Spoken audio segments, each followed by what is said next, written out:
ప్రస్తుతం భారత క్రికెట్లో రెండు పేర్లు మారుమ్రోగిపోతున్నాయి. క్రికెట్ ఫ్యాన్స్ అందరూ ముంబై ఆటగాళ్లు అన్నదమ్ముళ్ళు సర్ఫరాజ్ ఖాన్, ముషీర్ ఖాన్ గురించి చర్చించుకుంటున్నారు. దేశవాళీ క్రికెట్లో అద్భుతమైన ట్రాక్ రికార్డు కలిగిన అనుభవమైన బ్రాడ్మెన్ గా కీర్తించబడిన సర్ఫరాజ్ ఖాన్ అంతర్జాతీయ క్రికెట్లోకి వచ్చి రాగానే తనదైన మార్కును చూపించాడు. ఇంగ్లాండ్తో జరిగిన రాజ్కోట్ టెస్టుతో అరంగేట్రం చేసిన సర్ఫరాజ్ తొలి మ్యాచ్ 2 ఇన్నింగ్స్లో హాఫ్ సెంచరీ చేసి టీమిండియా భవిష్యత్తు సూపర్ స్టార్ గా పేరు తెచ్చుకున్నాడు.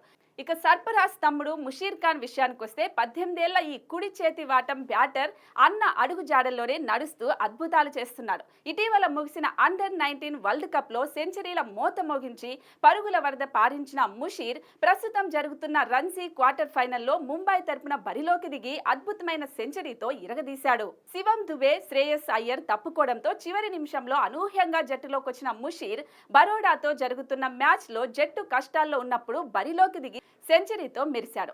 ఈ సెంచరీని ముషీర్ 179 బంతుల్లో పూర్తి చేశాడు. ముషీర్ సెంచరీతో కదం తొక్కడంతో ముంబై సేఫ్ జోన్ లో వచ్చింది. తొలుత బ్యాటింగ్ చేస్తున్న ఆ జట్టు 5 వికెట్ల నష్టానికి 211 పరుగులు చేసి ఇన్నింగ్స్ కొనసాగిస్తోంది. ఇక క్రికెట్ లో అన్నదమ్ములు కలిసి ఆడటం, ఇద్దరు అద్భుతంగా రాణించడం వంటి ఘటనలు గతంలో చాలా సందర్భాల్లో చూశాం.